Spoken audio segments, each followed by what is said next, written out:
Welcome back, all of you, in part 4 and the final part of our presentation.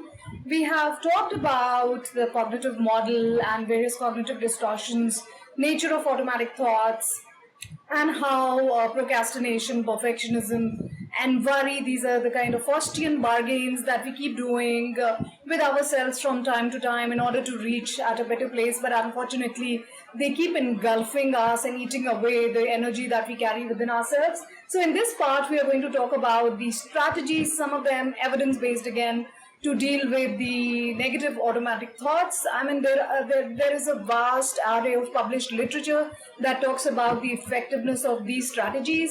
But because we are not talking about the clinical population and we are only using it as a self-help intervention, so I'm going to focus on a few techniques given the time and the other constraints that we have.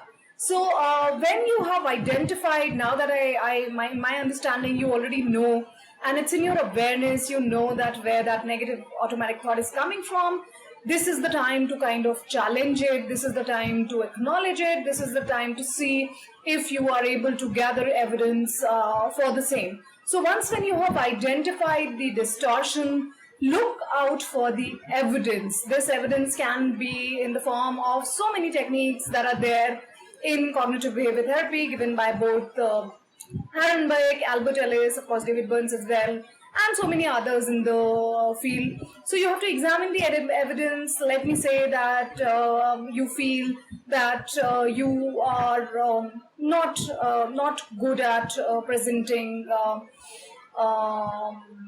talks or giving spontaneous lectures. This is what you think. But in the past, whenever you have given that, most people have come to you with constructive feedback. It may not have been the best that you have given yet, but you have mostly gotten positive feedback. So when you're challenging that particular distortion that you have, you're looking out for evidence that is around you. Or let's say that you assume that, you know, my colleague or my friend, she dislikes me or she does not value me enough. Then you have to look out for evidence. Now, this can be kind of tricky because you can keep looking at evidence that supports your distorted worldview or that supports your cognitive distortion. So if I'm thinking that one of my friends, who also happens to be a colleague, does not value me or like me because she did not look at me or did not say bye to me today, and she has been doing this since last couple of days. So it seems like that she has stopped liking me, or there is something that is bothering her about our relationship, and she does not value. So you can say that, you know, this is the evidence that I've gathered for myself, and the therapist might tell you that okay, all right, so can we look at it differently as well? We can use the double standard technique, where you can be asked by the therapist that, okay, if this friend were in your place, what is it that you would tell to her? What is it? Chances are that you are going to be way more compassionate in your assessment when you are advising other people. When it comes to yourself, we are very, very hard on ourselves, and this year you have to be extra cautious and careful because the year is already hard on us, so we do not want to be extra hard on ourselves. So when you tell it to the other person, this is called the double standard technique or method. When you're telling it to the other person, then you're saying that, you know, chances are maybe she's preoccupied with something that is going on in her own life, or maybe she was too busy in a task that had a deadline and she did not get the time. And if I look back in the past, she has never given me any reasons to complain. She's been there, she's had my back, she's always thought well of me. So when you are doing this to a friend, a hypothetical friend or a real friend, then you're also telling yourself the same thing. And it usually works. It usually works in a therapeutic setting as well. In an experimental technique, you actually go out and test your beliefs. So let's say that you think that you are going to be a failure by giving that lecture or presenting your talk at a conference. Then you do that and see for yourself. Chances are, more often than not, you're not going to fail. You may feel nervous. You may forget bits and pieces of your talk, but you are not going to mess it up so much so that it's going to be a total failure, so to say. So you go out in the field. We use this a lot with people who have social phobia or people who have this intrinsic. And an interesting example comes to my mind from Albert Ellis's life when he talked about shame attacking exercises. I think in one of the interviews he has talked about this, that how he was intrinsically a very reticent and shy person, and he would find it absolutely impossible to speak with people. And this was very debilitating for him as a person.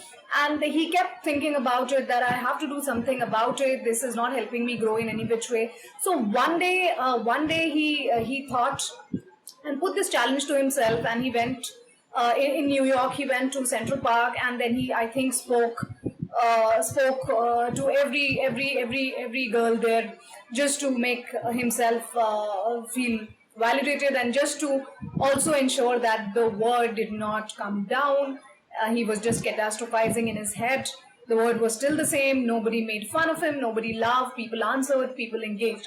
So he also talks about the shame attacking method, and then looking at life in shades of gray, or situations in shades of gray, rather than, in black or white. You could also go in for surveying, where you could ask people about it. If you are feeling a certain thing about a certain reaction that you have had, you always have well-meaning friends around, or your family members, and you could ask them that, what would you do in a situation like this? Many a times, that also brings in a lot of wisdom, and that also makes us understand that, all right, I'm not the only person. And in group therapy, this works out very, very wonderfully. I mean, when you are talking, Alcoholics Anonymous is so successful, and so has similar groups and peer support mechanisms that have been involved, based on some of the evidence base that has been created, not just by CBT, but a host of other different therapies as well. So what is happening when you are hearing other people talk about it, then it just makes you believe that, oh, I'm not the only one, and there are so many people who have it worse, and my situation is bad as I'm construing it, but it could have been worse, or I can make it better, so on and so forth. Also, you could relabel or define the label. Most times you would not find a definition of a loser, or a definition of a word that you have construed for your own self. So the label that you put yourself, try defining it. Chances are that you're going to give up on that particular label. We also use the semantic method, where you try and tell yourself, this works very well with should and must statements. So whenever you are trying to use should and must statement, let's say that, I should stand first in my class, then you can kind of rewrite that sentence, that I would like to achieve a good position in my class, and I'll work towards it. So when you recalibrate the meaning of what you are trying to communicate, a lot of time the distress also reduces. Then you can do reattribution, relook at the situation. The friend that was ignoring me, according to me, may have been deeply engulfed by an immediate concern. So I should be the one who should be going and asking her that, are things all right? You seemed really occupied. And of course, cost-benefit analysis, this I'm going to elaborate upon. I have put together a few techniques that I have personally also find very useful. And let's see if you find value in these. So the first and very frequently used technique is using a dysfunctional thought record, or just putting your emotions, feelings, and behavior on a sheet of paper and seeing if it makes sense. So let's say that, again, going back to the presentation situation, or writing a paper, your automatic thought tells you that, I am going to fail and fumble, and people are going to make fun of my accent or my language, my choice of vocabulary, so on and so forth. And it creates a spiral of anxiety in you. Then you define what is the intensity of this anxiety that you're feeling. Let's say that it is 80%. Many a times it can be way beyond that. It can be 90-95%. Sometimes people also write this as 100%, depending upon what is your situation, whether it's we are talking about social phobia, or we are just talking about a common fear of public speaking. So what is going to be the behavior? Maybe, I can escape this situation. I'm going to fall in sick, and I'm going to ask somebody else to do it for me, or I'll send them the material, and I'll tell them that, I cannot come here, but feel free to use this material, and anybody else can present it for me. However, if you want to progress in life, and if you want to keep going and not feel debilitated, what you would want to do is replace the automatic thought with a more adaptive thought, and leading to a more adaptive behavior. So you look for evidence. Have I failed in the past when there have been instances? Maybe yes, maybe no. There is no evidence. So this is fortune telling. I'm jumping to conclusion. I am just predicting based on nothing at all that I'm going to fail.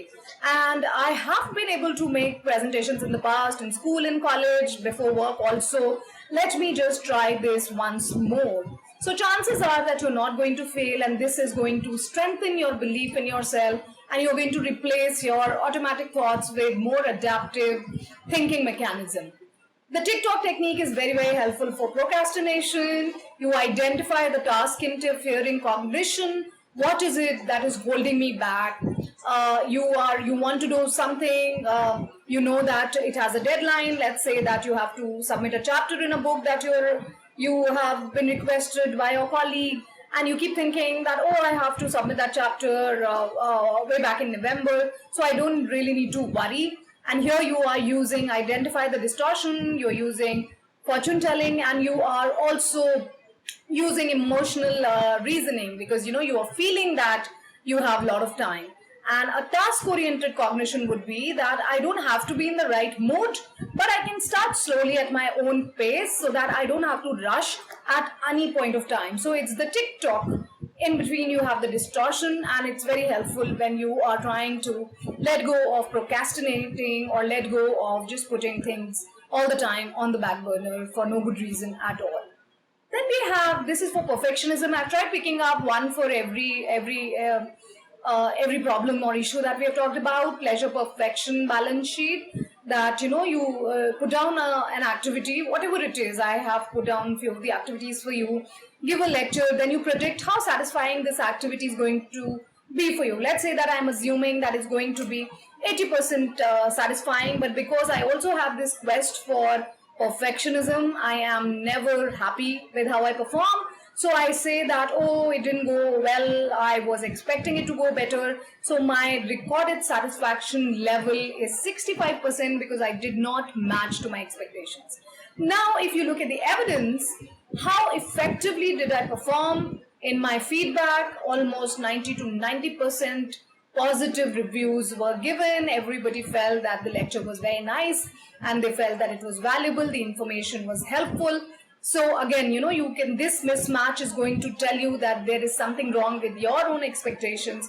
The objective feedback tells you that your lecture was good. Another example would be, you go and walk for an ice cream, you're rewarding yourself. The satisfaction that you have predicted for yourself might be just 60%. In actuality, you were only 50% satisfied because, again, you walked, burned some calories, and then you had an ice cream. And how effectively you perform, you could not complete your daily step count, so it was only 40%.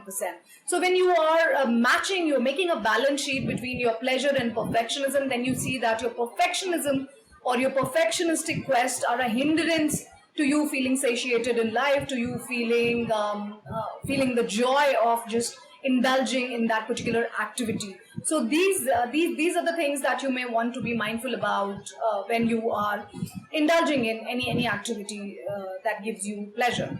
All right, and then we have the cost benefit analysis.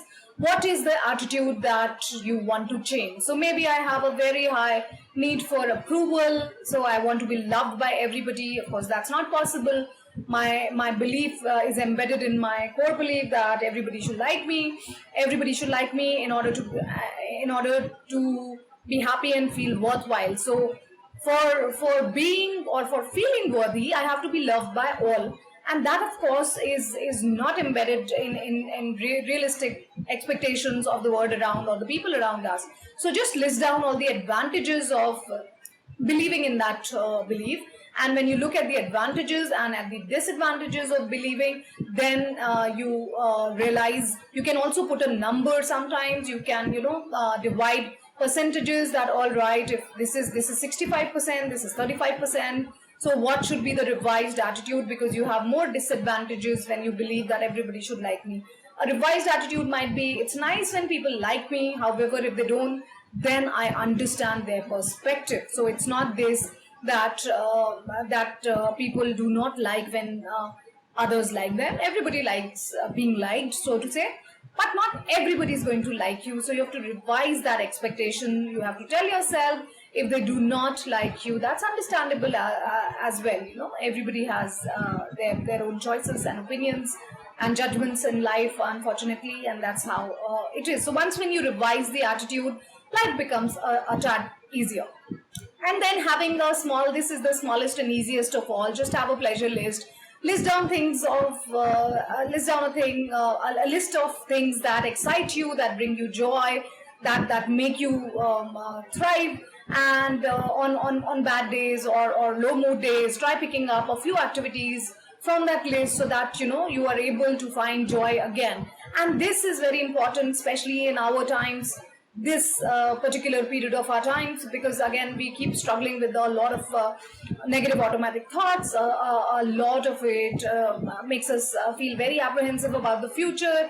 We are scared about things that we do not know about. We do not feel in control. So now and then taking these nice breaks and doing things, and also noting down how satisfying it was. It may not be embedded in any tangible rewards. It may just be intrinsically rewarding, but it has to be, it could be listening to an old song that you really like, watching an old movie with family, with a companion, with a friend, or just kind of trying to do some gardening, trying to bake, cook, write a letter, doing your gratitude journal, or just journaling, or giving your pet a bath, doing something that really is pleasure inducing, spending time with your little one, whatever it is that excites you, makes you happy, every day taking out some time to do that. So that becomes really important. And coming to why should you care? Why should I be advocating that you should care? So I think the first and foremost reason, if you look at the writings and the kind of literature that we have in the field of neuroscience, you look at the work of David Eagleman, Richardson, Oliver Sacks, and you would understand that how complex, intrinsic, and rewarding our brain is.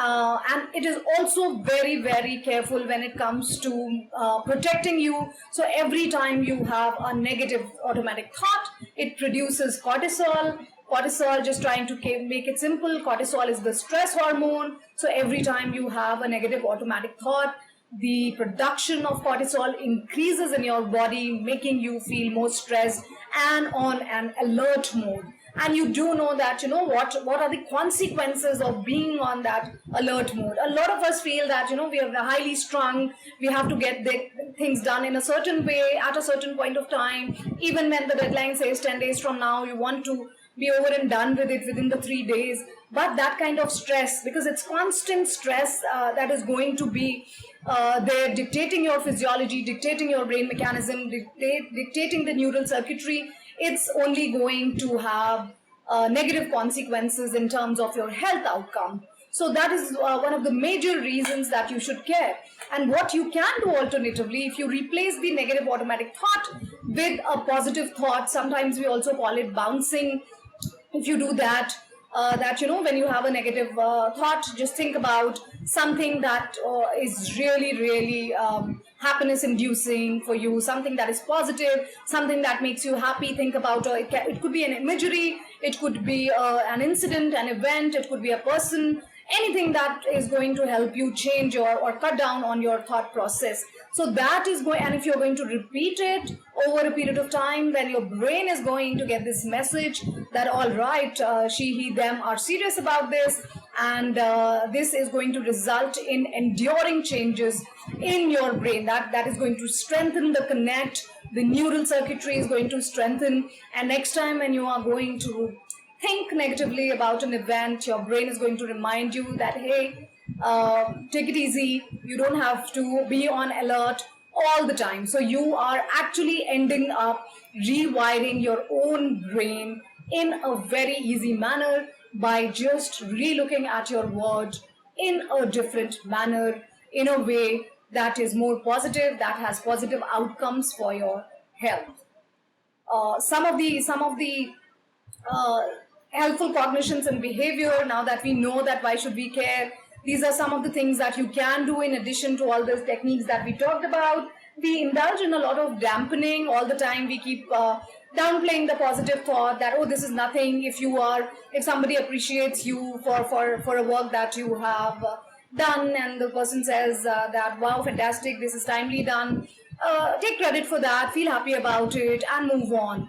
Day-to-day productivity, have short-term goals. If you're making 10 goals for yourself in a day, and most of these are unattainable and big goals, then you're being too hard on yourself. Have small goals, whatever it is. If you are wanting to be physically active, you haven't been a huge fan of gym, don't put that in your goal list, that 1 hour every day henceforth I'm going to spend in the gym. Don't do that. Go out for a walk, do a jog, do cycling, whatever it is that you like, meditation, yoga, in addition to the physical activity. So that's going to make you feel, and then keep ticking it and keep patting your back very, very regularly.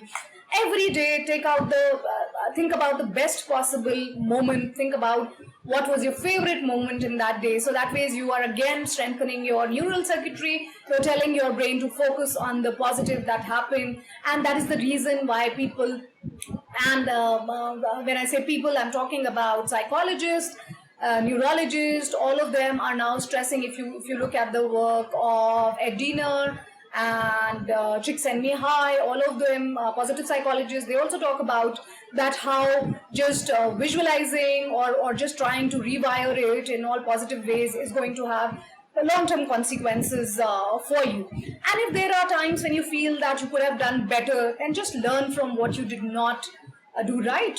That's all right. We all make mistakes. Learn from it, and next time maybe you could do better. Or if you are okay, then what you did was also fine. Recalibrating, I cannot stress upon this enough. Expectations that you have from yourself, from those around you, and from the system, from the world around you. You have to recalibrate. You have to lower down your expectations from yourself. Be easy on yourself. Be more compassionate. That is the reason, again, I'm going back, that when you are doing a gratitude activity or gratitude based activity or journaling, also be compassionate towards yourself. Say a small thank you. Write a small thank you note to your own self. Disappointments are part and parcel of life. All of us know that. Accepting disappointments have become very difficult for us because of the changing times, and because of the kind of environment that we have kind of created around ourselves, and the insecurities and vulnerabilities that sometimes activate our feelings of inferiority, and we feel that I cannot accept it. I should have done better. I should have been better. You can try to be better, you can try, but you can also accept disappointments. All of us are human, right? And also embedding your thinking in the realms of realistic events around yourself, and not thinking about the worst possible outcome, not thinking about what could have gone wrong, what is already wrong, but keeping it realistic. Yes, these are difficult times, accept it, do whatever you can to optimize your caliber.